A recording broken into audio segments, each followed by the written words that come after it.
Your Excellencies, distinguished guests, ladies and gentlemen.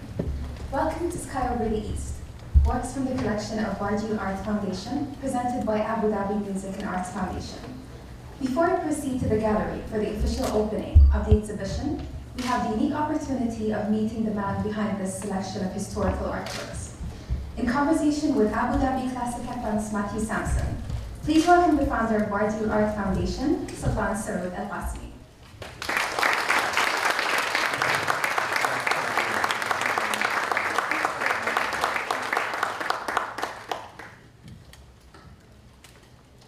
Right, thank you, Kamal. Sultan, I'm just going to dive straight in there. A big picture, if you pardon the pun. Why start an art collection? What drove you? Why not start an art collection? I think what drove me is when I was living in France, I had a student card, and I used to go to museums all the time. And I only discovered that we had in the Arab world this very rich tradition and culture of art that I wasn't aware of before university. And I realized that we have art from all over the Arab world, different ethnic groups, different traditions of art, whether it was, and the Arab world did go through all these important phases, cubism, abstract, landscape, portrait works, and there wasn't much attention paid to art. There were pioneers, collectors, but there really wasn't that much attention being paid until a few years ago to Arab art. So you started it in 2010. What was your vision then, and has it changed since you kind of ramped it up? I actually started collecting way before 2010, maybe 6-7 years before that. However, in 2010, the Sharjah government were kind enough to give me a space, 475 square meters, and rent-free, It's important, yeah, because you need support from the local authorities. It's very important, and we were able to do rotating exhibitions of the collection. And the collection started growing. I think when we started, then there was about 300 works, and now we're up to 700, if not more. I actually don't remember how many. And it was important to start to share this collection with others, and through opportunities such as this. With Abu Dhabi Music and Art Foundation, we are able to show it not only in Sharjah, but even in this beautiful venue to share it in the capital city in Abu Dhabi.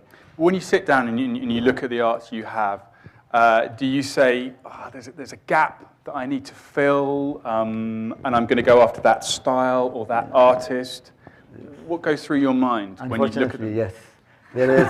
Unfortunately, because I feel like, even though I'm a private collector, I feel like the collection is handled in a public manner, which means that I don't only buy things that I like, because I feel like I will be presenting an incomplete picture of art in the Arab world. So say that I don't like photography from that era, specifically from the 70s.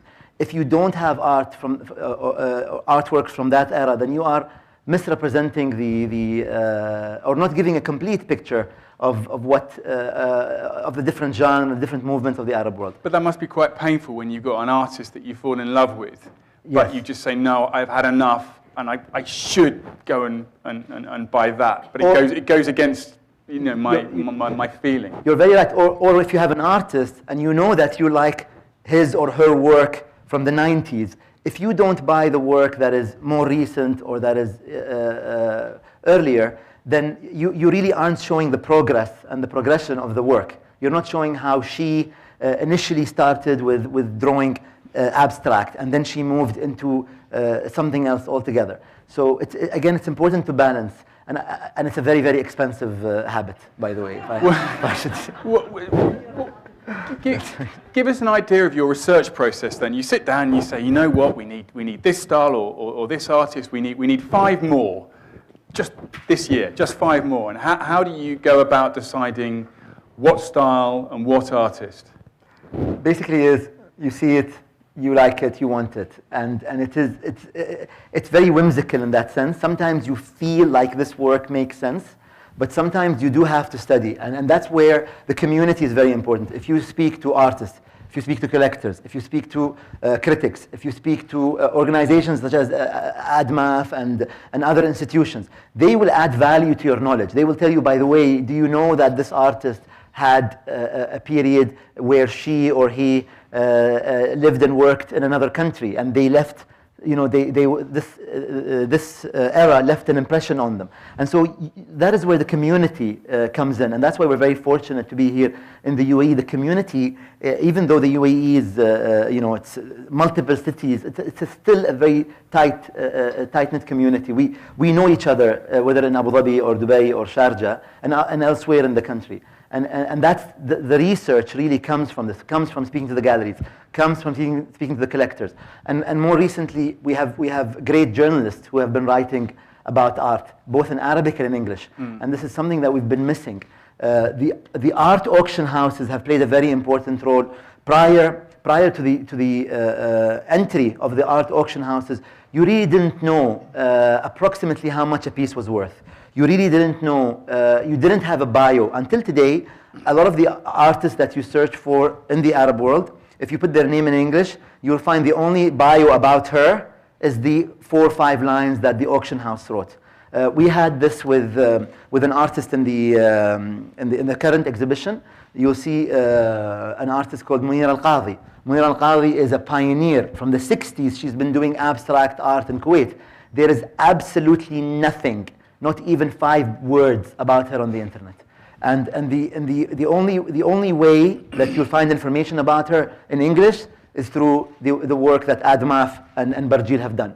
And I had to go into her archives and photograph archives and to learn about her. And so we're missing a great part of our own culture, our own history, especially the more recent history, because of the lack of information. Okay, so you see the artist, you identify the artist, you speak to the likes of ADMAF, you start to put the word out, but do you sometimes find that counterproductive?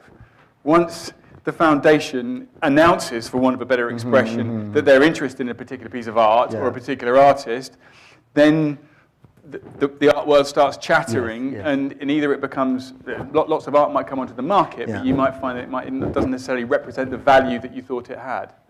In fact, you'll see, I'm sure that, I don't want to speak on behalf of ADMAF, but I'm sure that whenever they put up a show, there's more interest generated about that artist. People recognize the work, people see it for the first time. I am sure a lot of the artists that have been shown through exhibitions organized by ADMAF and other organizations, and Barjil and in Dubai as well, it's the first time these artists get exposure to the specific public. And sometimes, you know, you have to be careful what you wish for, because you might actually do damage to your own collection process. If you advertise too much for an artist and you still haven't built enough, then the artworks will go up in demand, and then you will have a greater difficulty in finding his or her work. So it's a balance that you have to maintain. In a sentence, describe your attitude towards art dealers. Well, art dealers can be your best friends, or can be your, let's say, your frenemies. they can be your best friends, or they can be an obstacle to you finding works. Because if they hear that there is interest, then it's a process that they might extend this information to other collectors. They say there is general interest in this artist. And then the next thing, you know, I had an experience just a few 2-3 weeks ago, in which I asked for a specific artist in a specific country in the Arab world, and I sent an email very, very quietly, and I said, I'm interested in works by this artist. And the next thing I know, I get an email from Cairo that says that I heard that you are in that country looking for this artist. How do you know? You know, how do you know I'm doing that? It's a small world, and word travels. And what happens is that the next gallery you approach who has their art, they say, I heard there is more interest. And I say, I am the interest. I am the more interest. You know, don't presume that there are other people buying. It's just me. So sometimes you can actually shoot yourself in the foot. And you have 280,000 followers on Twitter. Presumably some of them Yes. Sell pieces of art. Or buy. Or buy. Buy. But do you find yourself, when you express Yeah. an interest on Twitter, Yeah. that will then cause the same Yes, problems? definitely. I was in Meme Gallery, a gallery in Dubai that I'm a partner in. I took a photograph of an artwork by an artist called Munir Sha'rani. And I'm not plugging in the art gallery that I'm from. But honestly, I took a picture of Munir Sha'rani's artwork, and I said, this is a beautiful artwork. The next thing I know, I get a message saying, it's been reserved. And I found out about it through Twitter. So I lost the chance to buy that artwork because I advertised for the artist. So now I know. I reserve and then I tweet. When you buy a piece of work, either direct Yeah. or through a dealer or at auction, how do you tell us about the process you use to value something, because they are canvases at the end of the day often, and it's up to you to judge what you think you should pay for it. You know how they say beauty is in the eye of the beholder. If you see that this is a beautiful artwork, you are really the ultimate judge. If it makes you happy, it makes you happy. It doesn't mean that this expert or that collector doesn't like it. Doesn't mean that this artwork isn't valuable. It's valuable because it gives you comfort, it gives you pleasure, it makes you happy. And you might have a certain connection to it that other people don't understand. It might reflect, if you see a painting of a bridge in Paris, and you might have lived in Paris, and it just makes sense to you. And someone might tell you, but this artist has better works. But it doesn't make sense to you to buy his work or her work from another era. And as I said, Matthew, the community is very important. That you pick up the phone and you ask other collectors and you say, dear Ms. Hidakano, do you know this artist? Can you give me advice about this artist? And she or someone else might know something that could add value. And of course, I have other resources as well.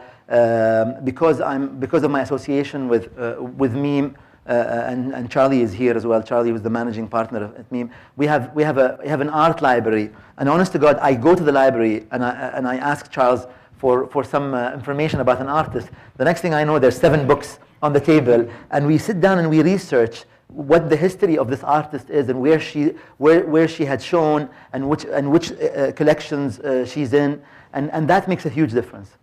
How do you legislate against, for want of a more polite expression, someone trying to rip you off? I mean, let's say, for example, someone could study, they'd know what art you had, they'd be thinking, he's got a gap and he hasn't got any Moroccan Impressionists. Therefore, when this comes on board, I think that Sultan will be in a position where he really wants this. Therefore, we can charge it top whack. How do you deal with that? You just say, no, I don't want to buy it. That's a legitimate business. There's nothing wrong with that. No. But there's nothing wrong with saying that I know that this collector wants this piece. I will find it. I will go and I will visit Morocco and I will travel in the towns and I will find that artist. And there is a fee to be paid for that. And nobody's forcing you to buy the artwork. And if you really want it, then you will find a way. Maybe if you could afford it, to buy it. But I don't see anything wrong with. It's not opportunistic in any way. That there is a legitimate opportunity. Somebody wants to buy an artwork. You go out of your way. A gallerist goes and finds it. I don't see anything wrong with that. Have you been in a situation when you've bought something that's transpired that it isn't what you were told it was? As in, it wasn't real? Yeah. Or it wasn't authentic, it was a fake? Indeed, yes. Oh yeah, it haven't. So as I said, we have about 700 artworks. I think about 7 or 8 were fake artworks. And remember, this is all art from the Arab world. So unfortunately, the richer the culture is in that country, the more forgeries there are. So you see a lot of forgeries from Iraq, for example, a lot of forgeries from Syria. You see some forgeries from Morocco. You see some forgeries from Egypt. And again, the community is very important because we do not have an authority that authenticates the art. So a friend of mine tells me the story where he gathered a dozen experts to tell him whether this artwork is an original or not, and none of them agreed. There was 4 or 5 who said it's original, 4 or 5 who said that it's fake, and 1 or 2 said that it's an original, but the signature is fake. Somebody else signed it for you. To be honest with you, so how we dealt with these forgeries is we contact the gallery. We say, well, the family of the artwork of the artist told us it's not an original, and then the galleries usually they will not say that we sold you a fake. They would say we insist it's an original, and I say, well, it's your word against the artist's wife or the artist's husband. And so who has a catalog, or the daughter or the son, who has a catalog of their family members' work. So if the gallery is certain that it's an original, they should take it back, and they know that they can sell it again. It's an original. Mm-hmm. But if they give you trouble, which happened to me again, there isn't really much that you can do. There aren't so many cases where galleries would take back artworks. And that's why people buy from auctions. Yeah. Because these auction houses, they have an international reputation. Yes, you pay a 20-30% premium, but at least. But you know that if the artwork is, to a large degree, that the artwork is an original, and you know that you can exchange it in the end. Okay, well, let's talk about auctions and your strategy at auction. When you go to an auction, let's say, at Christie's, you'll have your eye on one, perhaps two pieces, depending on the actual sale. How do you mentally prepare for going into something like that? Because it's actually quite intense while the auction's happening. So yesterday we bought two artworks from Ayyam auction, and I just emailed the manager in the gallery there, and I trust them, and I said, well, this is my limit, and I know that they have professional people who could stagger the prices and not go in, boom, $20,000, first bid. We've got somebody who will start it at that high price. And another thing you can do is ask a friend to bid on your behalf. Another thing you could do is, if you bid on your behalf and people see that you're a collector, sometimes you could do yourself a disservice. A couple of times I knew that there was a large institution in the region who wanted to buy an artwork, and I was very unhappy with the fact that they were going to buy it, and so I kept bidding up the price to cost them money, and then in the end they did buy the work. So at one point in time I was scared that I might get it, so I stopped. But do you ever find yourself is there a danger about being competitive and thinking, I like that piece of art, but I like it in a way that I want to have it because I don't want them to have it? Well, let me tell you that there is some satisfaction to being the underbidder in a great artwork. So if you push up a piece and you are the underbidder, you know that you put up a fight, and then it went to this other collector or this institution. You know that when this institution or this collector buys, that institution, that museum put a lot of effort, and they were not Sultan who bought. They were not a regular person. They had their researchers. They had their team that studies the artwork. They know the value. They know they probably produced this is how the Guggenheim buys. This is how the Louvre buys. They don't just buy whimsically. They have a team that studies the artwork and issues a paper. A study of the importance of the work. So if you were the underbidder to a piece that a museum wanted, you feel like you did the right thing, that you went, or your taste is really within the same professionalism of these museums. It's quite reaffirming, isn't it? Yes. What's your policy towards selling art? I've never sold art from my Arab collection, from the 700 artworks. I've never sold a single piece. Why? What we have. I'm not in the business of selling the art, but what we have done is we have de-accessed art through charity auctions. So I have a list of artworks that I have sometimes charities approach us and they say, would you mind donating pieces? So we have a list of maybe 30, 40 artworks that I still like, but then it's part of your duty to the community to rotate. And so you give them, and you know that that this artwork will go to another person, and you will also be raising money to a good cause. But is there part of you ever that might be?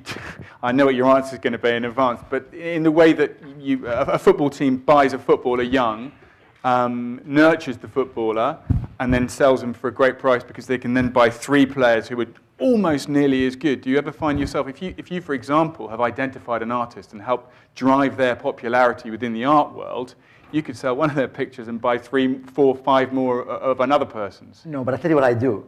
we have some artworks that I don't particularly like, but I know that someone else wants, and I'm willing to barter with another piece that they have.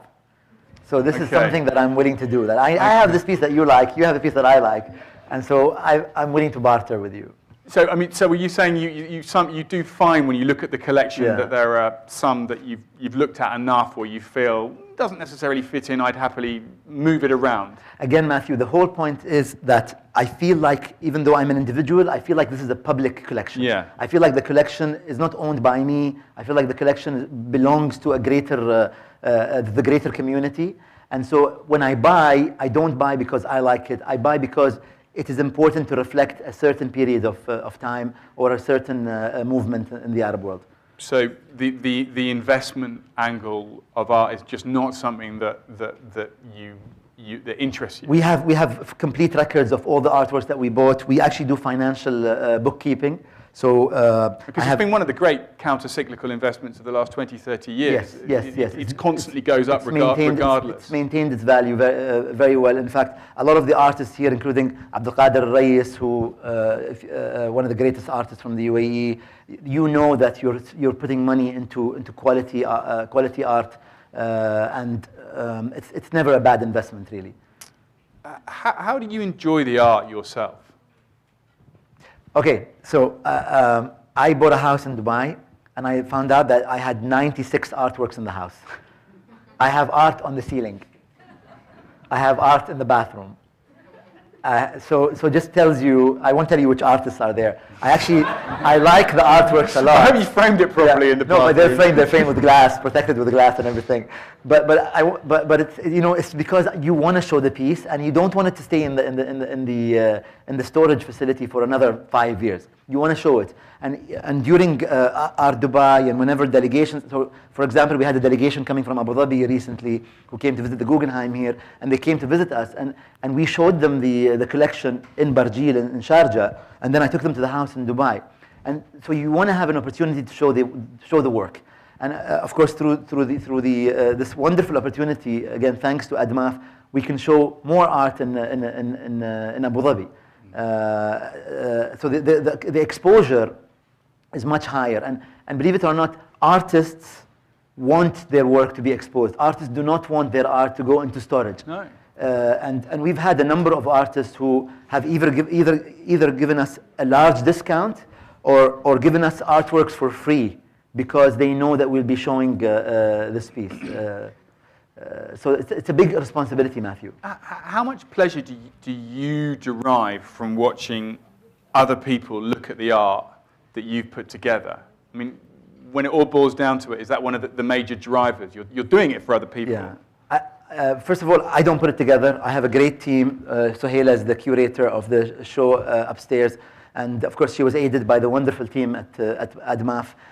So I don't put it together. But it gives me a great deal of pleasure to see people, even if they look at the piece and they don't understand it, and you see that they're criticizing it, I enjoy that. As long as the artwork makes you think, even if you think this is not a good artwork, at least if you analyze it, you're opening the door to analytical, to say, well, I don't like this piece, unlike the other one that we saw. So you already started this conversation.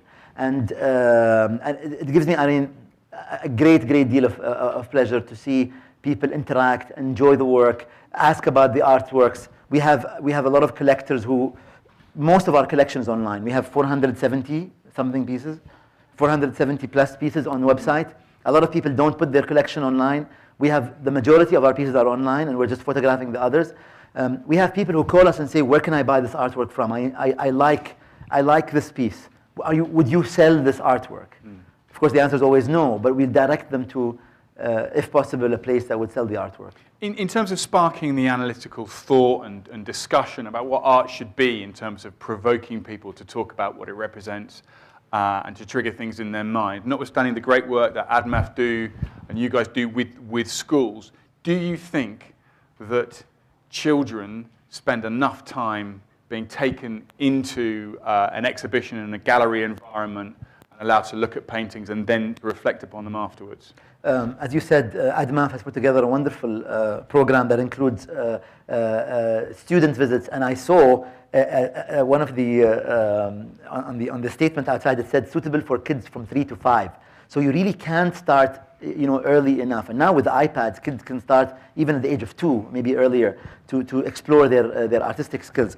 But this is a collective responsibility. So you can't say the schools have responsibility. The parents have responsibility. The uncles and the aunts have responsibility. The brothers and the sisters have responsibility to each other. When parents travel, they should take their kids to museums. And in Abu Dhabi, we've got so much going on. You've got that wonderful show in Saadiyat, 100 objects from around the world. This is a world-class exhibition. Oh, it's marvelous. And if I may say, this exhibition upstairs is also a world-class exhibition.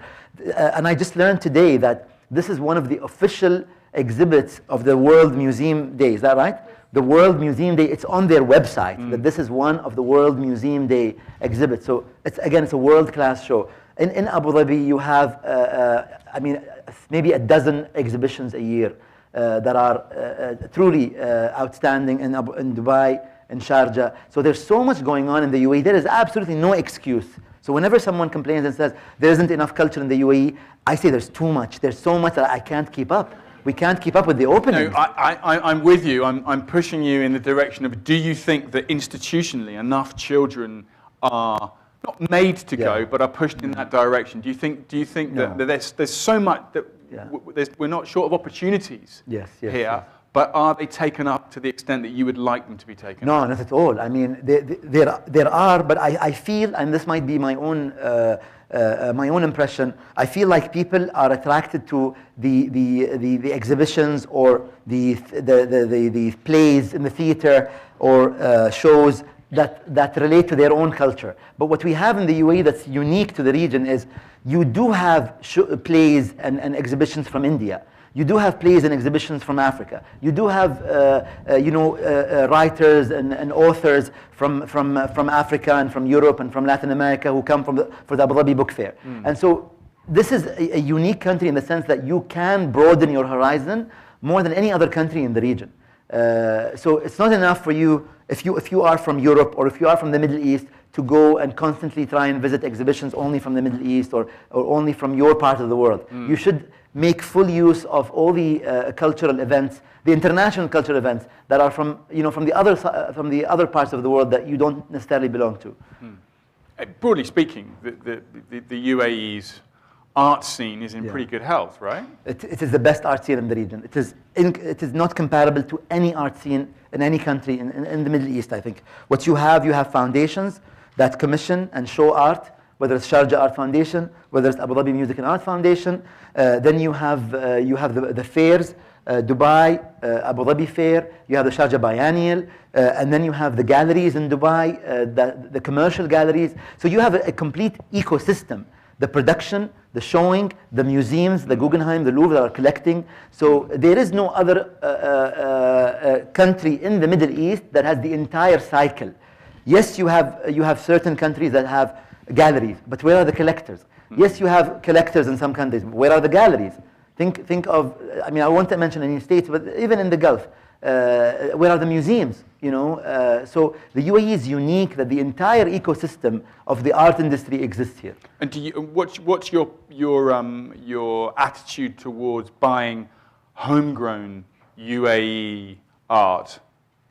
How much do you kind of have a strategy in terms of, I think we should have this much or this percentage, or is it just a case-by-case basis? I think I have a responsibility because I'm from the UAE, so I have that added responsibility. However, I don't want to buy art just because from the UAE. It's important to maintain a certain quality, and there is a lot of high-quality UAE art, and I think we've so far maintained that quality, and you want artists to aspire to a higher quality of art. So it's unfair to these Emirati artists who are producing high quality art for you to put them in the same league as people who don't invest as much time, who don't invest as much energy in their art.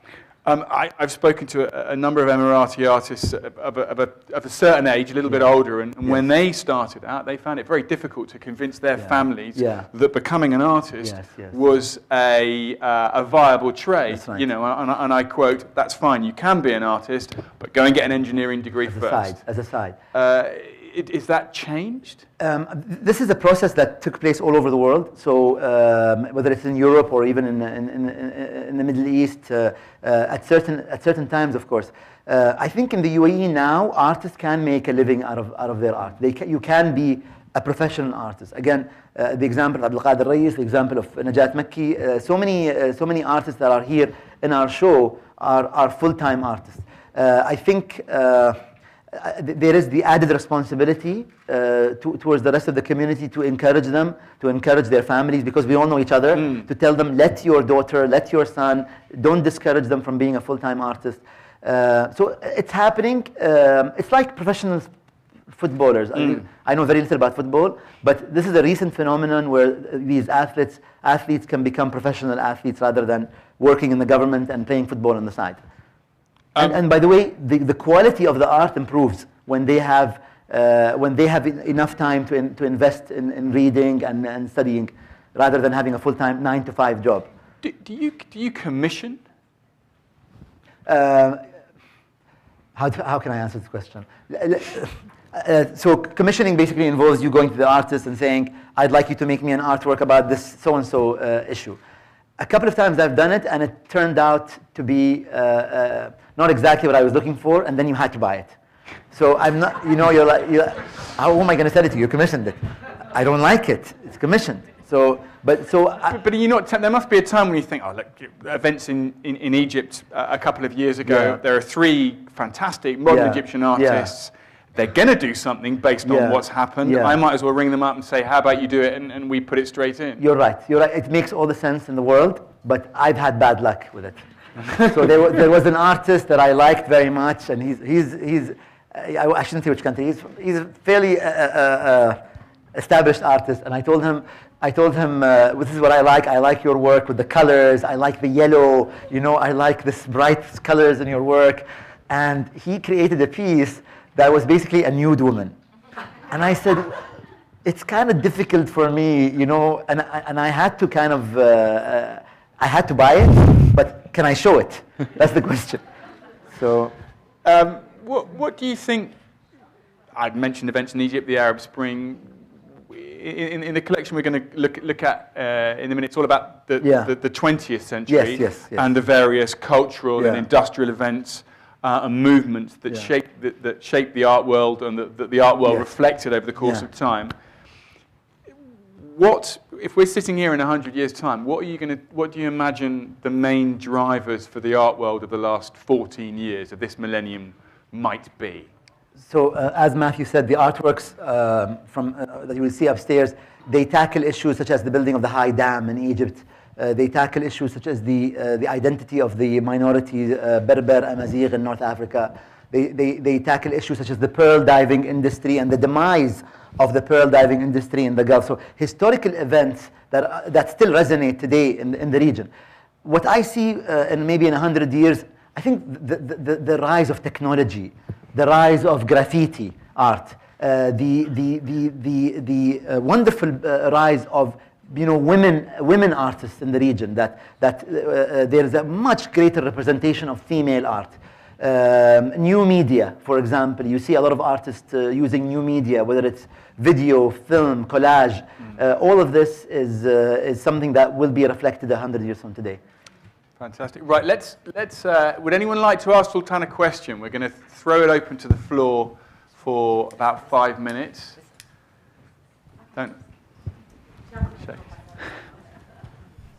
We all know Transformers, but the Transformers we know from TV is more of the mechanic.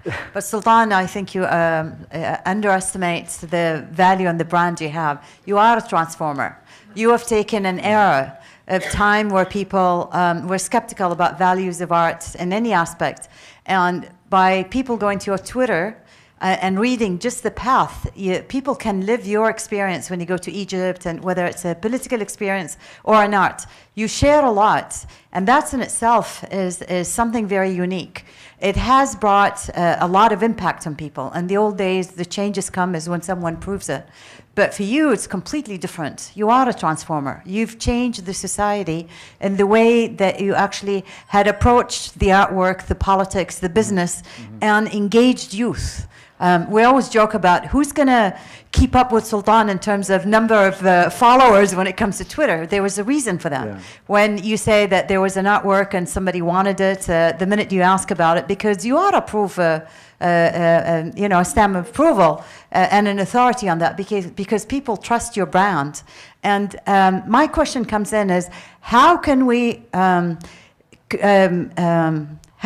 actually spread this legacy of yours? Because today, that's a huge responsibility of what you are and what you're about. You are a pioneer. You don't see yourself that way. We do. I come from an engineering generation where computer science was something totally unknown, and then all of a sudden it changed the world.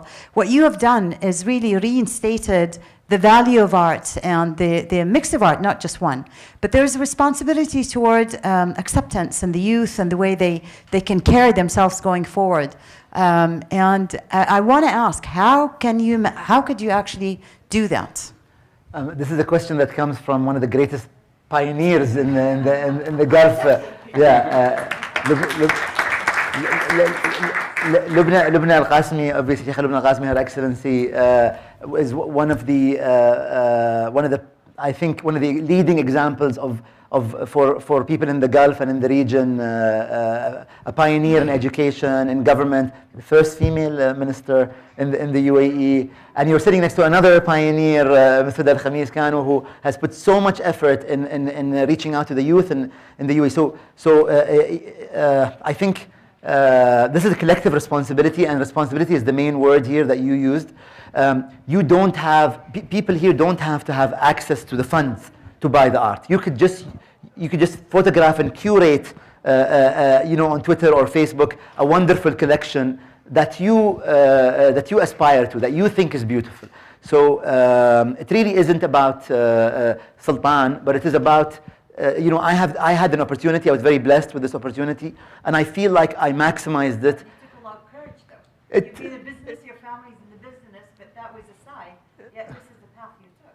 It's a choice you made, and you took a lot of courage with it. Sheikha, you also studied and you went into government. You studied business and you went into government, and maybe that's why you're so successful, is because you're able to bring together two different worlds. But I think all of us have this responsibility, and look at the turnout here. Look at the turnout from all over the UAE. So this is just an example that people are interested in art and culture, and now I use my Twitter feed to spread awareness about art. So I think I'll continue doing that. It's a much nicer issue to deal with than politics, I have to say. Thank you very much. Thank you. The gentleman at the back. There's a microphone. Okay, can I ask you a question? You've done a great job collecting all the artwork from the Middle East. And do you have any plan to show that culture or to share it, for example, the other European country or other part of the world? Because it's important we have that culture in your collection, but is there any plan to show it or to introduce that culture or the art to other part of the world? We had a show that came down just 2 days ago in Antwerp, the Modern Art Museum in Antwerp, and we had loaned them 5 artworks. Last year we put together a show in Singapore. Thank you very much. We have Singaporean ambassador here who is a great supporter of arts and the UAE relations with Singapore, Gulf relations, I think, with Singapore. So we did a show in Singapore last year that had 58,000 visitors. 2 months show, contemporary Arab art. So exactly the opposite of what you're going to see now. What you're going to see now is classical, modern art. We put together a very fresh, a new collection. We sent art to Miami. We sent art to Vancouver, to Istanbul, to Stuttgart, to Berlin, to I can't remember actually, to Japan, to Washington, D.C. Thank you very much to the wonderful curator of the show, Noor Suwaidi. Thank you. There is an Emirati art exhibition touring the U.S. today, co-curated by Noor Suwaidi. And I think your opening was last week in which venue? Yeah, which is a gorgeous venue. If you ever visit, it's worth seeing the venue. And we were very fortunate that Emirati art is being shown there. Until when? Until 13th July. Okay. So we do try and share. I think people in the UAE want to share the art and culture of the UAE. So it's, none of us would hesitate for a second to share the art. This lady at the front.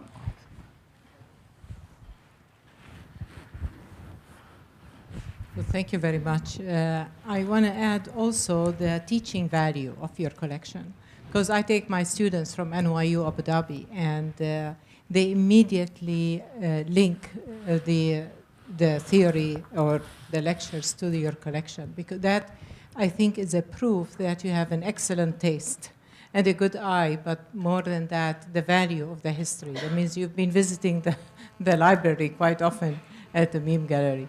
But I must say that the periods in my classes, we touch at least a large part on the modern art period. And your collection has been amazing help for us in teaching. And we took the students there more than once. I want to add that's exceedingly important to show the modern period as well as the contemporary. Thank you very much. Thank you, Salwa. Thank you, Dr. Salwa. So for those of you who don't know, this is Salwa Maghdadi, one of the greatest scholars and writers about art from the Arab world, modern art. So art that is from the 20th century. And we've actually asked her to write an introduction or an essay to one of the previous shows that we had. What she was saying is regarding the modern collection. This is the biggest modern art show ever in the UAE. 56 artworks, they've never been shown. There are artworks upstairs that I have never seen before today. Maybe I have never seen them. 15 artworks I have never seen, and so I'm excited to go and share them with you. We've got a question over there. I just need to make sure that if you put your hand up, then the microphone will reach you sooner rather than later.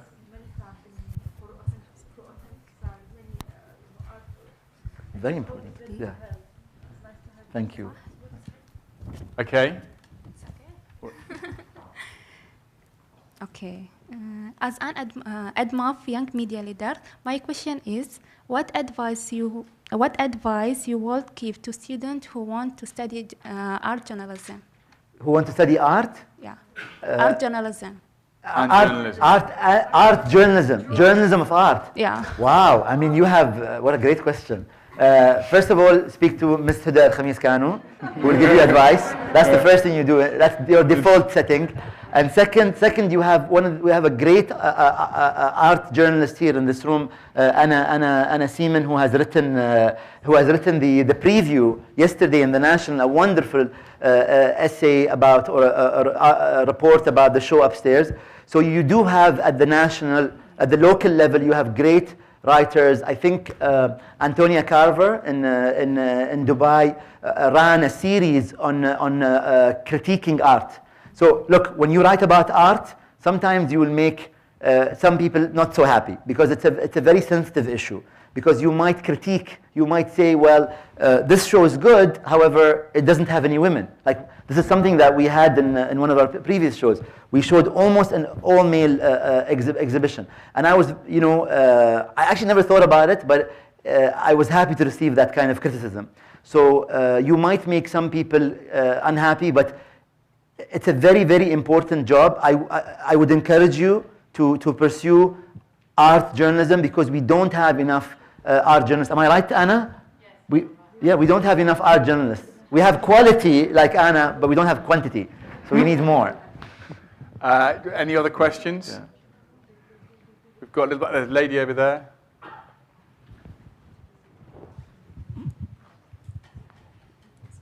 Hi. I was wondering what sort of artistic background you had in order to make your critiques on the art pieces that you want to purchase, and what sort of artistic elements do you put into consideration when choosing your pieces?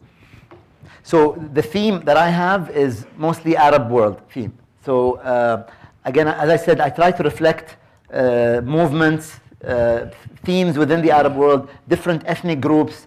I started with a very kind of male-biased collection. I had to make sure that I have women represented in the collection.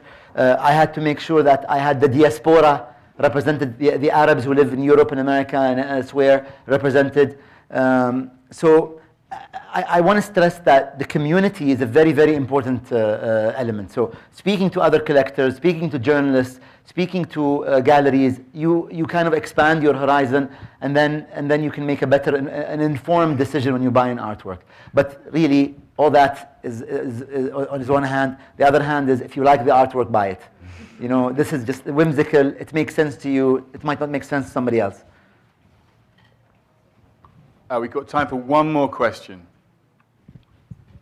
And if, it's a gentleman at the back. That's going to go on Twitter. Hello, hi Sultan. I wanted to ask you, how do you see the balance between the culture of creating art and the balance between the ethics and morals of society? And that's a, He gave you an easy one to end That up was with. difficult. Ahmed, I'm going to have a word with you after this. So how do you see the balance between ethics and morality? Yeah. Wow. I don't know who wants to take a stab at that. I don't know. You've got 142 characters. I don't know how to answer. Look. Sometimes there are artworks that you don't agree with generally that are important to be represented. So there are in museums in Europe and elsewhere around the world, there are artworks that are about a very difficult era.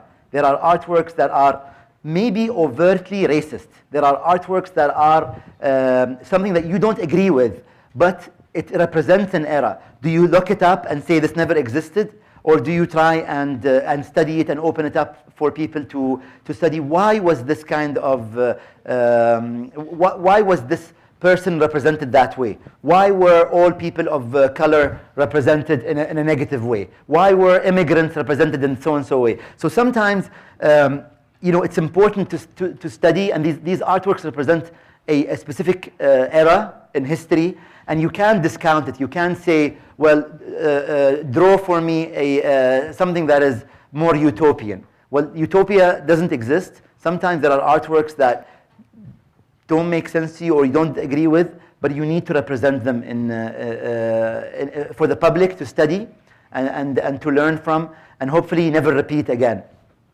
Okay, Sultan, that was far too difficult a question to wrap up a conversation of this depth on. We'll give you an easy one. Your house is burning down. You've got two arms. You need to take two pieces of art out with you. Which two are they and why? And you do have enough time to get a ladder up to go onto the ceiling of your bathroom and bring it down if you want to do that. Just two artworks? Just two. Wow. In the house or the store? I'll make it easy for you, the house. Can I call friends? No. Two artworks. Just two. I mean, if you have, and you don't have a huge amount of time. That's like asking me. That's like asking me. You have 4 kids in the house. You have to rescue 2. Which one? Which one do you rescue? but to be honest with you, okay. Let me answer this way. To be honest with you, again, because I feel like my collection is a public collection, I would rescue a piece that I love, for me personally, and I would rescue a piece that's important historically. Right, we will allow that answer. Yeah. Thank you very much.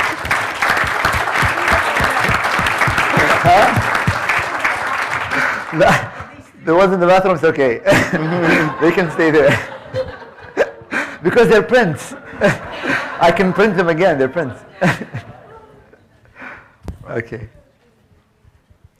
Ladies and gentlemen, please make your way upstairs for the gallery for the official opening of Sky Over the East. Thank you. Thank you very much. It's great.